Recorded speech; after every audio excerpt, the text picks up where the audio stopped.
Chers amis, bonjour. Aujourd'hui, on va apprendre comment les lois de Mezuzah. On a fini les lois de Tfilin les semaines précédentes. On peut revoir sur Torah.fr. Aujourd'hui, on va voir les lois de Mezuzah qui sont des lois très très importantes puisque on a le devoir tous d'avoir des Mezuzah chez soi, à la maison, au bureau, au travail. On va voir les détails. Pourquoi et comment, et surtout qu'on est dans le mois de Av, avant le mois de Elul, on a l'habitude de faire vérifier Tfilin et Mezuzot. Donc avant de passer à la vérification, aujourd'hui dans le premier cours, on va parler ensemble sur la mitzvah de Mezuzah, son importance. Pourquoi on doit mettre une Mezuzah? Quelles sont les raisons? D'après la halakha, d'après le Zohar. En commençant par la mitzvah de la Torah, de mettre des Mezuzah sur les portes. Ça, c'est la mitzvah tout court. Numéro 1. La Torah te dit dans deux parashiot différentes, c'est d'ailleurs les deux paragraphes qui sont écrits sur la Mezuzah. Urtaftam al Mezuzot beitecha v'sharecha. Ça sera écrit sur le Mezuzot, les poteaux de ta maison et au portail. Dans Shema Israël, qu'on va lire d'ailleurs ce Shabbat, Shabbat prochain dans Ekev, et ce Shabbat, on lit Vayem Shamoa. Pardon, le contraire, Shema Israël, on lit ce Shabbat dans Vayetranan, et Shabbat prochain dans Ekev, Vayem Shamoa. Dans la Torah orale, on nous explique que la mitzvah de Mezuzah, c'est d'écrire ces deux parashiot, dans laquelle ont été dit ces versets, de les fixer sur les poteaux de la porte. Mais dans le problème, et comme toute la Torah écrite, dans le verset, c'est pas écrit les détails. C'est pas écrit comment le faire. Comment faire la Mezuzah, où la placer. Les détails de ces halachot, on va les apprendre dans les prochains chapitres. Mais tout ça, ça a été transmis à halakha de Moshe le Sinaï par Dieu au mot Sinaï à Moshe, ce qui veut dire on n'a pas de détails directs comment et quoi faire. Alors, on a plusieurs réponses. On a une réponse de Ramban Nachmanide. On a aussi le Rabbeinu Bechaye. Rabbeinu Bechaye qui vient... Donc d'abord, Nachmanide. Nachmanide nous dit ça dans Shemot, que le but de la Mezuzah, c'est de renforcer la émouna qui est en Dieu sur le monde. Il dit comme ça, que puisque Dieu ne fait pas de miracles dans chaque génération juste pour des mécréants ou de mauvaises personnes, Dieu il nous ordonne de faire un signe et un symbole qu'on va pouvoir avec ça être rassuré, de pouvoir transmettre à nos enfants et nos petits-enfants, à toutes les générations. Et il a demandé qu'on écrive tout ce qu'on a pu voir comme miracle, soit sur nos mains, soit sur nos yeux, ça c'est les tefilin, et sur les portes de maison. Et qu'on le dise tous les jours, matin et soir, ça c'est le schéma. Et tout ça pour être des témoins vivants dans toutes les générations, qu'on n'oublie pas les miracles que Dieu a fait avec nous. Et qu'on puisse pas à un moment venir et renier le bien que Dieu a fait avec nous. Parce que celui qui achète une Mezuzah, et il la fixe à la porte de sa maison, il a déjà remercié et reconnu le fait que Dieu a créé le monde, et que Dieu protège le monde à chaque instant. La prophétie de Dieu, il a confiance dans chaque coin de la Torah, à part le fait qu'il reconnaît la bonté que Dieu a fait sur tous ceux qui font sa volonté, qui nous a sortis d'esclavage à la liberté. Et ça, c'est la raison même pourquoi Dieu nous a créés. Qu'on n'a aucune autre raison pourquoi Dieu il a créé le monde. Donc ça, c'est la réponse de Rabbeinu Nachman, Rabbeinu Moshe ben Nachman, Ramban, Nachmanide, pourquoi il faut mettre une Mezuzah. Rabbeinu Bechaye, dans Chumash Dvarim, il écrit que la Mezuzah vient être un symbole que le peuple juif n'est pas soumis sous la main du hasard, mais on est dirigé par Dieu. On sait très bien que derrière la Mezuzah, il y a le nom Shakai, Shin, Dalet, Yud. Et Mezuzah, c'est le compte numérique Aleph, Dalet, Nun, Yud, un autre nom de Dieu, qui protège l'homme de l'intérieur et de l'extérieur. Concrètement, les gens s'imaginent, dit Rabbeinu Bechaye, que la réussite de la maison dépend du Mazal. Nous, on écrit le nom de Dieu sur la Mezuzah pour se rappeler que c'est de lui qui vient cette abondance. On sait que Dieu qui protège chaque être humain dans tous les détails, de manière globale, de manière détaillée, et que si jamais il n'y aurait pas eu cette protection, le peuple juif aurait été on aurait été abandonné, on aurait été totalement quelque chose qui appartient à personne. Et cette protection, c'est pour ça que Dieu l'a appelé le Shomer Israël, le gardien du peuple juif. Et donc, pour fixer cette croyance que la protection du peuple juif dépend de la protection divine à chaque instant, jour et nuit, c'est pour ça que la Torah nous a donné la mitzvah de Mezuzah pour les mettre sur le port de nos maisons, afin qu'on pense et qu'on réfléchisse à ça à chaque fois qu'on rentre dans la maison, que cette protection, elle est là sur nous, qu'elle a une influence sur nous, que ça ne se sépare pas de nous aucun instant, et que la nuit, quand on va dormir, on a cette protection dans nos maisons, et que Dieu, cette protection, nous entoure de l'intérieur et de l'extérieur. Dans un autre livre, Rabbeinu Bechaye, dans le livre 4 à Kemach, il écrit qu'on doit réfléchir que dans la Mezuzah, il y a le nom de Dieu à l'intérieur et à l'extérieur du parchemin. Parce que les nations du monde pensaient que la réussite qu'il y a dans les maisons, c'est pas hasard. C'est comme les étoiles qui gèrent la planète. Alors, comme certains ont l'habitude de dire, que le jour où telle personne il a acheté telle maison ou il s'est marié avec telle femme, pour ça qu'il s'est enrichi ou il a eu un grand mazal. Mais on sait très bien qu'il ne faut pas regarder ces choses-là, parce que pas tout dépend de tout ce qui se passe dans les mazalotes, dans tous les astres, mais ça dépend de Dieu. Et c'est pour ça que cette mitzvah, elle dépend des mezuzot de la maison, pour nous montrer que la réussite des maisons dépend du fait qu'il y a une personne, quelqu'un qui nous a sortis d'Égypte, le nom de Dieu, que c'est lui qui gère la planète, c'est lui qui gère le monde à chaque instant. Et il a cette force suprême de Dieu, sur les cieux, sur la terre. Et c'est la raison pour laquelle il veut qu'on mette une mezuzah. La mitzvah de la mezuzah, c'est d'après le langage du Rambam, c'est aussi pour se rappeler de manière éternelle qu'à chaque fois qu'on rentre dans la maison et qu'on ressort, on se rappelle dans la Emouna que Dieu il a fait, à l'amour que Dieu il a envers nous, la croyance qu'on a envers Dieu, comme c'est écrit dans les versets de la mezuzah. Et ça va faire en sorte qu'on ne va pas penser aux autres bêtises du monde, mais qu'on va s'attacher à la vérité et aller dans les chemins de la Torah et les mitzvot. C'est pour ça que quand quelqu'un il rentre et il sort de la maison, il a l'habitude de mettre la main sur la mezuzah et se rappeler sur l'union de Dieu et l'amour de Dieu envers nous. Et certes, on a l'habitude aussi d'embrasser la mezuzah. La mezuzah qui est fixée à la porte de la maison, elle garde, elle protège les habitants de la maison et la maison elle-même, même quand on est en dehors de la maison. La Torah nous dit que celui, la Gemara Kiddushin, page 34b, celui qui fait attention à mettre la mezuzah à la porte de la maison, il mérite d'avoir une longue vie. Une longue vie, comme c'est écrit, mais il y a aussi, malheureusement, un côté négatif, qu'on dit que quelqu'un qui n'aimait pas la mezuzah, il risque de faire en sorte que les enfants partent en jeune âge, comme ça c'est écrit dans la Gemara Shabbat, page 32. La mezuzah, d'après le Zohar te dit, c'est quoi l'importance de la mezuzah? Il y a beaucoup de détails, des lois de mezuzah qui sont écrits dans les Zohar. On va voir ici quelques points. D'abord, pourquoi la mezuzah? La mezuzah, c'est un objet dans lequel Dieu se dévoile, protège la personne à l'intérieur et à l'extérieur. Et le Zohar te dit combien quelqu'un doit faire attention de se rappeler à chaque instant que Dieu, il a créé et qui gère la planète. Et c'est pour ça qu'il veut rattacher ça avec la mezuzah, le fait, comme on a dit tout à l'heure, qu'on a le nom de Dieu à l'intérieur de la mezuzah et à l'extérieur. Et il te dit pourquoi le nom Shin Dalet Yud qui est écrit sur la mezuzah. Il fait parce qu'il y a plusieurs vents, plusieurs forces du mal qui voudraient attaquer le peuple juif. Et Dieu, il a mis cette protection comme un père qui protège son enfant. Dieu dit au peuple juif, il y a tellement de gens qui sont prêts à vous attaquer. Faites ce que je vous ai demandé, moi je vais vous protéger de l'extérieur. Vous serez dans vos maisons, vous allez dormir tranquillement sur vos lits. Et moi je vous protégerai de l'extérieur. C'est la raison pour laquelle on a l'habitude d'écrire ce nom de Dieu, Shin Dalet Yud, à l'extérieur. Aussi parce qu'il y a certaines forces du mal qui sont là pour pouvoir vouloir faire du mal à une personne quand il n'est pas dans la maison. Alors il te dit les différentes catégories, les différents jours de l'année. Par ça, vous avez cette mezuzah à la porte de la maison, vous êtes garanti d'être protégé, ça c'est d'après le Zohar. Comment on écrit la mezuzah et comment on doit fabriquer la mezuzah? Il y a énormément de dinim. Si on n'a pas fait ça d'après tous les détails, elle peut être passoule et pas tout le monde peut l'avoir à l'œil nu. Lorsque tu regardes une mezuzah que tout est bien écrit et c'est un parchemin kasher, ça veut dire qu'elle est kasher. Celui qui a une mezuzah qui n'est pas kasher, il n'accomplit pas avec elle la mezuzah de la mezuzah. Et donc, avant d'entrer dans les détails pourquoi et comment, c'est important de faire attention que la mezuzah qu'on a, elle soit kasher. Plusieurs questions qui se posent. Est-ce qu'il y a une mitzvah d'écrire la mezuzah? Ou la mitzvah, c'est une mitzvah de mettre la mezuzah? La Torah te dit clairement, tu dois l'écrire. Le sens simple, ça veut dire que chacun a le devoir d'écrire une mezuzah. Viens les Chachamim dans la Gemara Menachot, page 34a, te dit que non, la mitzvah n'est pas d'écrire. C'est qu'il faut les écrire sur un parchemin et la fixer sur la porte. D'où on le sait, Onkelos, qui est celui qui a traduit le verset, il te dit clairement, écris cette chose sur un morceau de parchemin et fixe-le sur le poteau. A priori, il y a deux mitzvot, la mitzvah d'écrire et la mitzvah de la fixer. Et c'est comme ça que c'est écrit dans le Shulchan Aruch. Tu prends le Shulchan Aruch, Siman 285, c'est écrit mitzvah tasseh, c'est mitzvah positive, lirtov parashiot shema vayem shema, d'écrire les parashiot de shema vayem shema et de les fixer sur la mezuzah. De l'autre côté, on n'a pas vu nulle part qu'il y a une mitzvah d'écrire une mezuzah. La mitzvah, c'est de placer la mezuzah. Le Shulchan Aruch lui-même, il dit dans Siman 291, quand tu mets la mezuzah, tu fais la bracha likbo à mezuzah, fixée, et tu ne fais pas de brachot quand tu l'écris. Rambam, dans les lois de mezuzah, chapitre 8, il te dit, il n'y a pas de bracha à faire quand tu l'écris. Parce que la mitzvah, c'est de la fixer. Et de là, on comprend clairement qu'écrire une mezuzah, il n'y a pas de mitzvah. Ça ne fait pas partie de la mitzvah. C'est une préparation à la mitzvah. Rabbi Yerucham, en expliquant le Sefer à mitzvah de Rabbi Sadia Gaon, il te dit, par ça que tu fixes la mezuzah sur le poteau, la mezuzah fait partie du poteau. Et donc, les parashiot que tu as écrits, les paragraphes, font partie de la mezuzah elle-même. Et donc, il te dit, écrire veut dire fixer.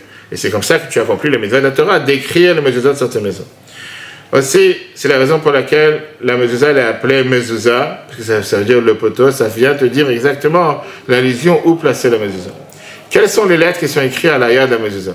Minhag Israël, d'écrire d'abord le nom de Dieu, Shin Dalet Yud. Viens Rambam, dans Michot Mezuzah est écrit, Minak Pashut, on a l'habitude d'écrire sur la Mezuzah à l'extérieur, entre l'espace qu'il y a entre chaque paracha, les deux paragraphes, Shin Dalet Yud. C'est pas une perte, il te dit, c'est pas quelque chose que tu as rien fait, parce que c'est écrit à l'extérieur. Cette coutume, elle est écrite dans les Zohar. Les Zohar, c'est écrit comme ça. Ve'aya, le mot Ve'aya et Mishamoa, c'est à l'intérieur, et en contrepartie, à l'extérieur du parchemin, Shin Dalet Yud, pour montrer que l'homme, il est protégé de l'intérieur et de l'extérieur. À l'époque, c'était seulement les terres d'Ashkenaz, les Ashkenaz et Rishonim, et aujourd'hui même les Sfaradim, avaient l'habitude, comme c'est écrit dans les Smag et dans beaucoup d'autres endroits, d'écrire dans le dos de la mezuzah, Kuzo, Be, Morso, Kuzo. Ça, c'est en réalité les lettres inversées de Yud, Kei, Vav, Kei, les trois noms de Dieu qui est à l'intérieur de la mezuzah. Hashem, Elokeinu, Hashem. Quand tu avances Yud, Kei, Vav, Kei, la lettre d'après le Yud, c'est le Chaf, après le E, c'est le Vav, après le Vav, c'est le Zayin, après le E, c'est le Vav, etc. Ces noms-là, on les écrit dans une ligne à l'envers, pour que chaque lettre qui est au dos de la mezuzah soit exactement parallèle à la lettre qui est à l'intérieur de la mezuzah. Les gens te posent la question, est-ce qu'on a le droit de rajouter quelque chose dans la mezuzah? Rajouter, ça veut dire, par exemple, rajouter des noms de Dieu, rajouter des mots, rajouter des noms kabbalistes, tu vas savoir. Ça peut invalider la mezuzah. Ramam te dit, si tu as rajouté même une seule lettre, la mezuzah, elle est pas seule. Ceux qui ont l'habitude d'écrire dans la mezuzah des noms de malachim, des noms d'anges, ou des noms saints, ou des versets, ou quoi que ce soit, la mezuzah n'est pas une mezuzah. C'est écrit dans Igrot Moshe, qui est un des plus grands décisionnaires de notre siècle, dans les Chod Mezuzah, chapitre, dans votre volume 3, page 266, que les mezuzot dans lesquels tu as à l'intérieur parfois un sofer, il écrit Nivdak ou bien Muga, ça a été corrigé ou revérifié, c'est pas sûr. Pourquoi? Il te dit que quand tu écris un mot en plus qui ne fait pas partie de la mezuzah, c'est pas caché. On ne va pas maintenant de ceux qui écrivent au crayon, etc. Ça, c'est une autre chose. Pour ça que ceux qui veulent savoir, s'assurer, des fois mettre une étiquette, etc. Mais pas tous les paskim sont d'accord avec ça. Ils ont dit que la mezuzah n'est pas invalide, seulement s'ils sont écrits des autres lettres de la même manière qu'on écrit la mezuzah en entier. En règle générale, on fait attention d'effacer tout ce qui est écrit en plus. Et même tous les différents symboles qu'on a pu écrire sur la mezuzah, on fait attention de ne pas les laisser écrits. Il y a un grand débat dans la halakha. Est-ce que tu as le droit de faire une mitzvah pour la protection? Est-ce que tu as le droit de donner la tzedaka pour rester en vie, pour réussir un examen? Est-ce que tu as le droit vraiment de m'écrire une mezuzah pour la protection? C'est pas faire la mezuzah parce que Dieu l'a demandé de la faire. Tu fais la mezuzah parce que Dieu l'a demandé de mettre une mezuzah, pas parce que tu as envie d'être protégé. Alors c'est faux. C'est pas un Sefer Torah.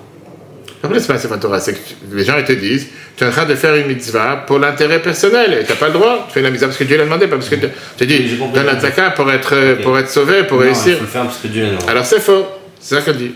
C'est faux. Le fait que la mezuzah c'est une protection, c'est pas juste, c'est écrit dans la Torah, comme on l'a vu dans la Gemara, Menachot, page 33b, mais c'est partie de la halakha. Il y a des halakhot qui te disent clairement, on va tout de suite voir, que la base elle est que fixer la mezuzah à la porte de la maison. Fixer la mezuzah à la porte de la maison, c'est fait pour la protection. Si tu regardes dans la Gemara Menachot, là-bas c'est écrit clairement, et la Gemara te dit clairement la phrase suivante. Vas-y, la Gemara te dit clairement que c'est une mitzvah de mettre la mezuzah. On a dit plusieurs fois quand tu as le poteau qui fait par exemple 60 cm, ou tu as par exemple, tu as un poteau qui fait, on va dire, 50 cm ou plus. Est-ce que tu mets la mezuzah au début du poteau ou au milieu ou à la fin? La Gemara te dit, on le met dans le poteau, dans le tefar qui est à l'extérieur, pour faire rentrer le poteau à l'intérieur de la chambre. Pourquoi? La Gemara te dit qu'il est pour protéger la maison de ceux qui veulent faire du mal. C'est que la Gemara te met à la base que depuis le départ, la mitzvah de mezuzah, c'est pas pour la beauté. Bien sûr qu'on fait parce que Dieu l'a demandé. Mais clairement, tu as le droit de le faire et tu dois le faire pour la protection. Ça fait partie de la mitzvah de mezuzah. On a dit tout à l'heure, c'est la raison pour laquelle tu as le nom de Dieu à l'extérieur. Pourquoi on a dit Shin Dalet Yud et pas un autre nom? Parce que c'est l'acronyme de Shema Deltat Israël. Celui qui vient protéger, garder les portes du peuple juif, les portes des juifs, d'accord? Et donc, clairement, tu vois que la Gemara te dit clairement que la mitzvah de mezuzah, ça ne fait pas partie d'une mitzvah qui est bien sûr qu'on fait parce que Dieu l'a demandé, mais tu as clairement le droit et le devoir de le faire pour être protégé. Viens, Rashi. Rashi te dit dans la Gemara Psachim Pashkat, mezuzah c'est Chovat Hadar. Qu'est-ce que ça veut dire Chovat Hadar? Chovat Hadar, ça veut dire c'est l'obligation de celui qui habite à l'intérieur. Et Rashi te dit pourquoi? Pourquoi la mitzvah c'est sur celui qui habite à l'intérieur? Le fichei meshamreto. Parce que la mezuzah elle est là pour te protéger. Ça veut dire que l'obligation de mettre une mezuzah dans une maison, quand tu poses la question, j'ai un appartement que j'ai loué à Deauville, à Dubaï, peu importe, qui met la mezuzah? Le patron ou le locataire? Et la réponse c'est la mitzvah du locataire, pas la mitzvah de celui à qui ça appartient. Pourquoi? Parce que c'est celui qui habite dans la maison qui a besoin d'être protégé, pas celui à qui appartient à la maison. Donc encore une fois, tu vois clairement que Rashi te dit que le but de la mezuzah, c'est pour la protection. Et puisque le but de la mezuzah, c'est pour la protection, automatiquement, c'est celui qui habite qui doit la mettre. Dans plusieurs Rishonim, tu as, que ce soit dans Menachot et dans d'autres endroits, c'est écrit que la mezuzah, elle est le devoir sur celui qui loue l'appartement, parce qu'elle est faite pour les protéger. Donc, encore une fois, la réponse, elle est que la mezuzah, elle doit être faite pour la protection. C'est la raison pour laquelle on a l'habitude d'écrire, quand on met la mezuzah, on a l'habitude d'écrire à l'extérieur Shin Dalet Yud. Dark et Moshe vient être dit dans Siman 288. Pourquoi on écrit juste Shin Dalet Yud et pas un autre nom de Dieu alors qu'il y a tellement d'autres noms de Dieu à écrire? Parce que c'est le nom qui est l'acronyme Shomer d'Altot Israël ou Shomer d'Irat Israël, ça dépend des avis, que puisque c'est le gardien du peuple juif. Donc la réponse à la question. Bien sûr que quand on fait une mitzvah, et faire la mitzvah, il faut la faire avec la kavana de faire, parce que Dieu, il a demandé. Pas pour avoir un gain personnel. Je ne fais pas la tzedaka pour m'enrichir, je ne fais pas la tefillin pour avoir longue vie, je ne fais pas le respect des parents pour avoir longue vie, et je ne fais pas la mezuzah pour être protégé. Mais dans la mezuzah, c'est différent. Parce que dans cette mitzvah, une partie intégrale de la mitzvah, c'est la protection de la maison. Et c'est pas quelque chose qui est en plus. C'est pas un bonus. Ça, c'est la mitzvah. La mitzvah, c'est que Dieu, il veut que tu protèges ta maison. Comment il veut que tu protèges ta maison? Pas en mettant une alarme, pas en mettant une mezuzah. Bien sûr, il faut mettre l'alarme, pourquoi pas. Maintenant, Rabbeinu Bechaye, c'est celui d'Akad Kamar, il te dit pour fixer, justement, dans ton cœur, la émouna en Dieu, que Dieu nous protège à chaque instant. Puisque tu veux être assuré que Dieu te protège à chaque instant. C'est pour ça que la Torah, elle a fixé de mettre la mezuzah. Pour qu'à chaque fois que tu rentres à la maison et tu sors, tu saches que tu es protégé. Et que la protection ne te sépare pas de toi aucun instant. Même quand tu dors la nuit sur ton lit, Dieu te protège. Donc encore une fois, tu peux tourner en rond. La mitzvah de mezuzah, c'est pour la protection. Bien sûr, je ne la fais pas seulement pour être protégé, parce que Dieu m'a demandé. Mais pourquoi il m'a demandé de mettre une mezuzah? Pour être protégé. Autant le kasher ou d'autres mitzvot, il n'y a pas de raison. Là, il y a une raison logique. La Torah te dit clairement, je veux que tu sois protégé. Comment je veux que tu sois protégé en mettant une mezuzah? Alors maintenant, passons à l'inverse. Est-ce que j'ai le droit de mettre une mezuzah seulement pour la protection, même quand je n'ai pas le devoir de mettre? On va voir qu'il y a plusieurs situations dans lesquelles tu n'as pas un devoir de mettre une mezuzah. Mais comme j'ai envie d'avoir cette protection, parfois tu te rends compte des non-juifs qui savaient qu'il y a un locataire juif qui était présent, qui habitait avant, et qui disait, je sais que c'est une protection pour la maison, laissez-la à moi, ne l'enlevez pas. Est-ce que tu as le droit d'avoir? Dans la Mishnah, dans Masechet Kelim, qui est la Mishnah Masechet Kelim, chapitre 15, la Mishnah elle te dit qu'un klietz, un ustensile en bois, il rend impur seulement s'il est vide à l'intérieur, comme un bambou, un roseau, etc. D'accord? La Mishnah elle te dit un bâton dans lequel tu pourrais éventuellement placer une mezuzah à l'intérieur, il rend aussi impur, qui a un creux à l'intérieur. Viens le temps, ce temps, je t'explique. Tu avais l'habitude à l'époque, que les gens qui marchaient avec des cannes, de mettre, cacher une mezuzah dans la canne. Pourquoi? Parce que, malgré qu'ils savaient très bien que mettre une mezuzah dans une canne, ça n'amène pas aucune, c'est pas une mitzvah, c'est pas la mitzvah. Mais c'était une protection. Toi, vient et te dit que la halakha, elle est, que la mezuzah doit être fixe à la porte. Mais si tu mets la mezuzah dans un bâton, et tu accroches le bâton à la porte, tu n'as pas fait la mezuzah avec. Bien, Tosfot te dit que la maison de Mounbaz était une maison qui était faite plein de petits bureaux, etc. Bien, Rachid te dit, c'était comme des petites chambres que là-bas dormaient les gens, les passants. On peut mettre ça là-bas. La maison de Mounbaz, le roi, dans laquelle les gens y marchaient, ils avaient des mezuzah de sol. Et ils mettaient ça dans leur bâton qu'ils mettaient dans leur chambre. On voit dans Yerushalmi. Yerushalmi te dit que pareil, si tu as fait comme un creux sur un bâton et tu as mis une mezuzah, il n'y a pas de mitzvah à l'intérieur.